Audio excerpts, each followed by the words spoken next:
یہ ایک سوال آیا ہے کہ صلاۃ التسبیح کی نماز دن میں ظہر کی نماز سے پہلے پڑھنا افضل ہے یا رات میں، اور کیا اس نماز کے پڑھنے سے کبیرہ گناہ بھی معاف ہو جاتے ہیں؟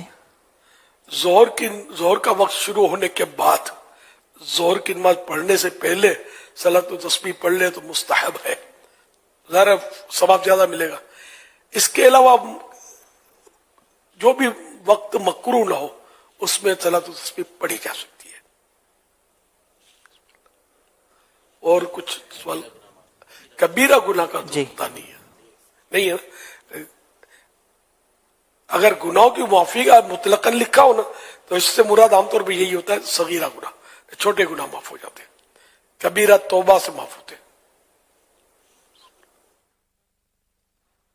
نواز بلوچستان سے سوال کر رہے ہیں، کہہ رہے ہیں ہمارے ہاں کچھ لوگ کہتے ہیں کہ زکوٰۃ اور عشر ایک چیز ہے، ہم نے عشر یا زکوٰۃ میں سے کوئی ایک ادا کر دیا، دونوں ادا ہو جائیں گے، کیا یہ درست ہے؟ نہیں، ایسا نہیں ہو سکتا۔